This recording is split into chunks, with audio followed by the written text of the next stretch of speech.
Now, sibling relationships are connections that are very close to the heart and are supposed to be the most genuine, the most truthful bonds, that we can ever find. Siblings grow up together, share dreams and secrets together. Siblings are usually the first friends to one another, and they build very deep trust, believing they would always have each other's back. And there's a special peace that comes from this bond, an undeniable connection that feels unbreakable. Now, but what happens when this bond starts to get cold? When the laughter turns into silence and the once warm relationship feels strained and distant. It's painful, isn't it? Now, as mothers, we often find ourselves in the middle of these situations, wondering where things went wrong. How do we handle toxic sibling rivalry without letting it destroy our families? Hi there, my name is Aneta, Elisha-Oladejo. Welcome back to another intuitive episode on this platform. I'm a homemaker according to the tenets of scriptures in Titus chapter 2, 3-5. I am the homemaker's personal growth coach and the blogger at Aneta-Elisha-Oladejo.com. In today's video, we're going to discuss a topic that is really important to me because, I've had to basically,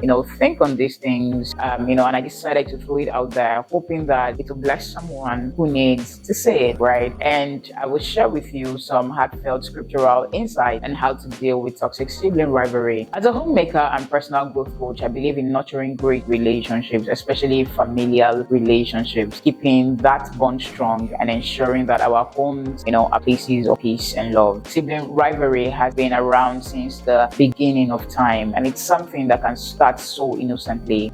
We all know how it is growing up with siblings, whether it's growing up with just older brothers, younger sisters, or maybe a mix of both. There's usually the hustle and tussle that goes on between them all, right? It's part of being a family, and there are also moments when children basically get on each other's nerves. Maybe one borrowed something without asking, or the other said something that really went the wrong way, right? And most times, what do? They probably run to tell you, hoping that you will sort it out. And there are times that we as mothers, we step in and try to hash things out between them. But at that times, we do nothing, just because, depending on how serious the situation is. But you see, they eventually grow out of that phase and start to realize that those little annoyances were just part of growing up, shaped by where they were at that moment in life. But what if they don't grow out of, this childish rivalry? What if those feelings linger and turn into something more serious, basically almost becoming a demon? Now, this is where things actually get scary, and it's something worth thinking about. How do they move past the petty fights and ensure that the bond between them stays strong and healthy? Because at the end of the day, these relationships are too precious to lose over something that they might not even remember years from now. So where do we draw the line, all right, and bring them to the point where they can say, I don't really like my sibling, I don't really like this about my sibling, but we can talk it out. And then how do we avoid it from crossing into something much darker, something that should never ever be, right? So let me share something personal with you, not with my own siblings, but something I had witnessed in my parents' family. I've seen how sibling rivalry, when left unchecked, can turn into a curse. It has got me thinking a lot lately, especially as I reflect on how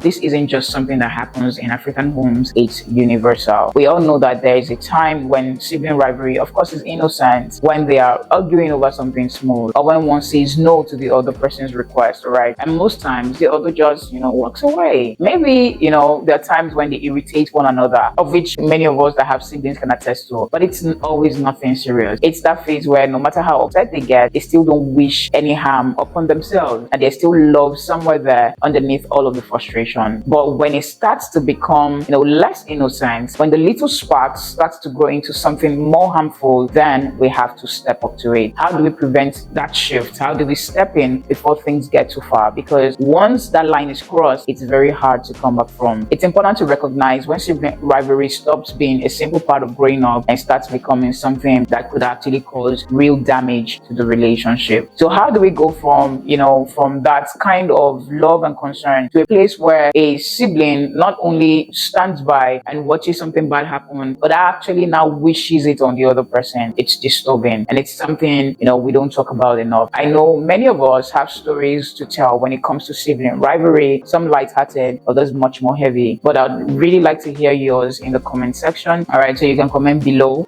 because this is something we should discuss openly and work through together. In my opinion, one of the root causes of sibling rivalry, especially when it turns toxic, is jealousy. It's that feeling that one sibling is better, more loved, or more successful than the other. It's painful to admit, but it's a reality in many families. And if this is not addressed early, it can grow into something really destructive. But how do we tackle it? How do we prevent that jealousy from taking root and poisoning relationships that should be full of love and support? Now let's quickly go into the Bible for a bit, right? Cain and Abel in Genesis chapter 4, 1 to 16 are a classic example. What started as a very simple offering to God ended with one brother literally killing the other out of jealousy and rage. Now, there is also Jacob and Esau in Genesis chapter 25, 19 to 34, and also in Genesis 27, 1 to 45. The rivalry began in the womb and later over something as fundamental as a birthright is spiraled into deception, betrayal, and years of estrangement. And these stories are not just old tales, they are lessons on how unchecked rivalry can lead to devastating consequences. But how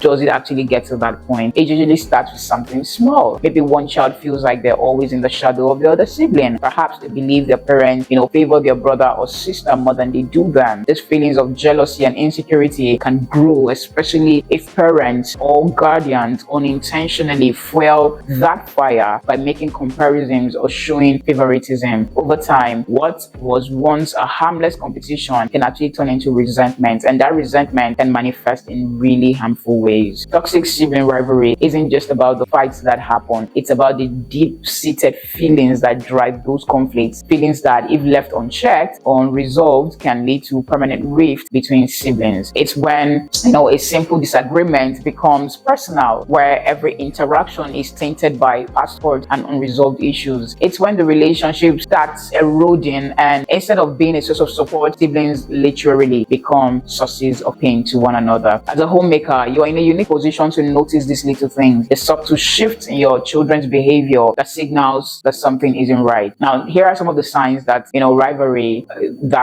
has become toxic. Number one is persistent jealousy. Now, as much as it can seem like competition at first, if you don't teach children to handle sibling success, they constantly will start seething with jealousy. Now, if you notice that your child is never happy for their brother or sister, that jealousy has taken root. It's going to poison the relationship. Number two is verbal or physical aggression. Now, arguments between siblings are a part of growing up, of course, but when those disagreements escalate into regular verbal attack or physical fights, it's time to pay attention. Now, if your home is starting to feel more like a battleground, you need to act fast before things spiral out of control. Number three is manipulation and bullying. Now, when a child starts to control or dominate the other through manipulation or bullying, now that's a clear sign of a toxic dynamic. Whether it's through subtle mind games or outright intimidation, this behavior can leave very deep scars, right? And as a parent, it's crucial to recognize these tactics and address them head on. And number four is emotional distancing. If you notice any of your kids pulling away from the other, maybe they are avoiding each other, or worse, speaking negatively about their sibling all the time. Now, when you see this kind of emotional distancing, it's a sign, that the rivalry is doing real damage. Now, kids who once played together are now acting like strangers in their own home, and that's not something you should ignore. As homemakers and mothers, our roles isn't just about keeping the house running smoothly, it's also about nurturing the relationships within it. If you see these signs, it's a call to action. You need to step in, have these tough conversations, and work on helping your kids heal before the rivalry tears them apart. Remember, you're not just raising individuals, you are building a family, and that's a bond worth fighting for. Now, the Bible warns us about the dangers of envy and strife. In James chapter 3, verse 16, it says, "For where envy and self-seeking exist, confusion and every evil work are present." This is exactly what happens in toxic, sibling rivalry: confusion, pain, and ultimately division. It's a clear reminder of how dangerous unchecked rivalry can be. So what's the solution? How do we actually prevent this natural, sibling rivalry from becoming toxic? Number one, never compare. Don't compare two people, especially don't compare two siblings. Comparison breeds jealousy, and that's where the cracks in the relationship starts. It's the quickest way to break down someone, to tear down, the bond that was once strong. The second step is awareness. Now, as parents, as moms, as homemakers, as caregivers, or even as siblings ourselves, we need to be mindful of how we treat one another. And of course, as moms, you want to mind the way you treat your children. If you're knowingly encouraging competition by comparing one child to the other, it's time to stop. Right? If we're overlooking the feelings of one sibling while praising the other, it's time to also check it. It's crucial to address these issues early on. Right? Open communication is key. Encourage your children to talk about their feelings, whether they are feeling left out, jealous, or insecure. Let them know that it's okay to feel, that these feelings are normal, but it's not okay to leave them there. It's healthy to express and deal with these emotions, right? Teach them to celebrate each other's successes, without viewing themselves as threat. Proverbs 17:17 reminds us that a friend loves at all times, but a brother is born for adversity. Siblings are meant to support each other, especially during tough times. Now, by fostering an environment of love, understanding, and support, we can help prevent sibling rivalry from becoming something toxic. It's about building each other up, not tearing each other down. And when that's the focus, siblings can grow into the best friends they were meant to be. Now, offering each other, a lifetime of love and support rather than conflict and comparison, because at the end of the day, there comes a time when we as parents would not be there, and you will want your children really depending on each other. Now, the third key is of dealing with sibling rivalry is helping each sibling understand their own worth. When you truly know your value, you're not as easily shaken, of course, by what others say or what others think or what others have or what others don't have, right? It's like this. If you're confident in who you are and where you are headed, it doesn't matter if your sibling seems to be ahead of you right now. You're focused on running your own race, all right, at your own pace. And parents, we mothers have to help our children understand that. Think about it. When you are secure in your purpose, your vision, and your direction, the urge to compete, fades. You're not constantly looking over your shoulder to see if someone is gaining in on you. Instead, you're focused on becoming the best version of yourself, not a carbon copy of someone else. Now, this kind of self-awareness and self-worth is a powerful antidote to the jealousy and envy that can fuel sibling rivalry. Imagine if every sibling understood this, that they are uniquely equipped for their own journey, with their own strength and their own timing. It would change the dynamic completely. Now, the rivalry would shift from trying to outdo each other to simply cheering each other on. Now, when you know that your race is yours alone and there is no need to measure your success by someone else's, it would give you the strength to keep going. Now, the fourth way to tackle sibling rivalry is through open communication. This one is really huge. Often, the sibling who is seen as the standard or the golden child might not even realize the pressure they are putting on others just by being who they are. They might start to act in ways that, while unintentional, might come across as gloating or robbing their success in the face of their siblings, right? It is not necessarily out of malice. Well, it's just human nature. When you're constantly praised or compared to, you might, to someone else, you might unknowingly start to believe the hype. You appreciate the compliment, but that appreciation can sometimes be misinterpreted as arrogance. This is why communication is so vital, right? Siblings need to sit down and talk things out.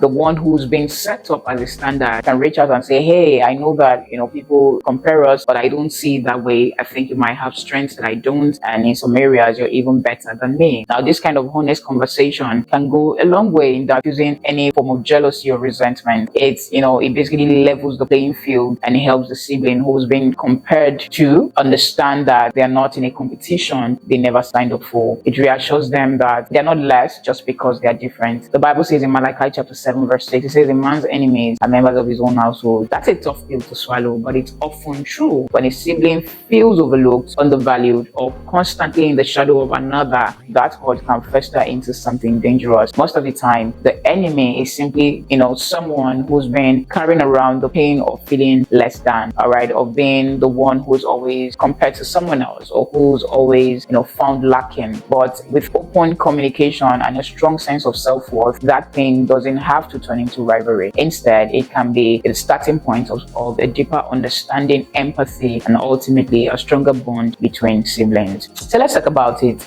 Let's address the issues before they grow into something that tears our family apart. In doing so, let's remember that every sibling is running their own race, and there is no need for one to trip up the other to reach the finish line. Sometimes when someone has been belittled or underestimated, they might find solace in being the enemy, right? When everyone thinks that it won't amount to much, they might actually start to embrace that role, acting out those expectations. It's like they find comfort in living up to the low bar set for them. But here's the thing, communication can be a game changer. If we can reduce comparisons to a very large extent and focus on the positives in each child, it can make a huge difference. Acknowledge that your child, when they excel in one area, but recognize the qualities and the strengths of your other children that you also admire. Humbling ourselves and showing appreciation can turn sibling rivalry from a source of pain into an opportunity for growth and understanding, especially for us moms that have siblings as well. Now, the fifth way to tackle sibling rivalry is to teach conflict resolution. Conflict is a part of life, and learning to handle it well is essential. Equip your children with the skills they need to resolve conflict in a healthy way. Encourage them to, number one, express their feelings calmly. Teach them to share their feelings without, letting anger take control. Instead of shouting or blaming, they can use I statements like, oh, I feel upset when this happens. Now, this approach will help them communicate their emotions clearly without causing more harm. Number two, listen actively. You want to encourage your children to listen to each other's perspective. Active listening means giving the other person, your full attention and trying to understand their own point of view before responding. Number three, teach your children to seek fair solutions. Guide them to look for solutions that satisfy both sides. This might involve compromise or finding a common ground. The goal is to resolve any conflict in a way that respects everyone's needs and feelings. When a child learns to manage disagreements constructively, they are not just improving their sibling relationship, they are preparing themselves for the challenges they would also face throughout their lives. Now, Proverbs 15 verse 1 reminds us that a gentle answer turns away wrath and a harsh one stirs up anger. Now, this verse highlights the power of calm and respectful communication. The sixth step is to tackling sibling rivalry is model healthy relationships. Your actions definitely always would speak louder than your words. Children, watch how you handle conflicts and disagreements, and they often model their behavior after yours. Show them what it means to address conflicts respectfully, even when you disagree, maintaining kindness and consideration. The behavior teaches them that it's possible to resolve conflicts without hostility. Let your children see you navigating conflicts with grace, with your spouse, with others around you. Practice forgiveness and understanding, and express love even in challenging situations. Ephesians 4 verse 32 instructs us to be kind and compassionate to one another, forgiving each other just as in Christ God forgives us. By demonstrating these values in your interactions, you help your children understand how to manage their own relationships with empathy and respect. Now, the last step is to pray for peace. Prayer is a powerful tool, and it can be very useful in creating a pleasant home. Bring all of your concerns to God and ask Him to guide and transform your family dynamics. Pray that God softens any hardened heart and heals any wounds that might be causing conflict. Ask Him to fill your home with His peace, as promised in Philippians chapter 4, 6-7. It says, be anxious for nothing, but in everything, by prayer and supplication with thanksgiving, present your request to God, and the peace of God, which transcends all understanding, will guard your heart and your mind in Christ Jesus. Pray that your children grow to love each other deeply and support one another, and as God has intended. Pray that any seed of bitterness or jealousy are uprooted and are replaced with understanding and affection. Incorporate these practices into your daily life, and they will help you nurture a more peaceful and loving family environment. I would like for you to share your experiences and any additional insights you might have on handling sibling rivalry. Your stories and advice might be just what someone else needs to hear. Alright, so we've come to the end of this episode. Sibling rivalry doesn't have to dominate our lives. With open communication and mutual respect, it's possible to reduce it or completely resolve these conflicts. I'm eager to hear from you. If you've dealt or if you are dealing with any form of sibling rivalry, either with your own siblings or with your kids, or have found effective ways to handle it, please share your story. This is a common issue, and your experience experience might bring valuable insight to others struggling with similar challenges. Sometimes we find ourselves at odds with our siblings or facing a family member who seems impossible to connect with. But remember, reconciliation is possible. Through prayers and efforts, strained relationships can actually be healed. I hope you learned a thing or two from this episode. I would love to hear your thoughts. Drop a comment, of course, if you're on YouTube. And if you are streaming, I would still love to hear from you. You can email me. I genuinely want to know what you think and any advice you might have to offer. Now, if you're listening via the podcast, please don't forget to follow, like, and drop a comment as well. You can also find me on all social media platforms. Please join us and join the community and let's grow together. If you found this video or this episode helpful, please of course share to as many as you think might need it, and do not forget to subscribe if you haven't already. It's always a pleasure to connect with you. I look forward to seeing you again on the next one. Thanks for watching. Until next one, Godspeed. Success, as we know it, is the compounded effect of the everyday steps we take towards a main goal. One of the things that gives peace and mental clarity while homemaking is putting the emptiness season clearly before our eyes. Taking baby steps at the moment while still on the journey of making and keeping the home towards that season is an important aspect of self-care most people overlook. It strengthens the intentionality that goes into making every moment you have right now count. My blog, Aneta, Elisha-Oladejo.com, helps young women navigate their homemaking season in view of the empty nest phase. From ebooks to short courses on time management for homemakers to parenting, finances, and building small businesses while at home, there is plenty to keep you learning and growing while you create the warm, loving space that your family needs to thrive. I am also a local SEO specialist dedicated to helping small businesses like yours stand out in your community. Whether you're a budding entrepreneur or a seasoned business owner, you can employ my services to amplify your online presence. With 7 years of experience in search engine optimization, I know the ins and the outs of getting your business noticed online. You can book a free consultation or free Google Business Profile Page audit on Aneta, Elisha-Oladejo.com to get started today.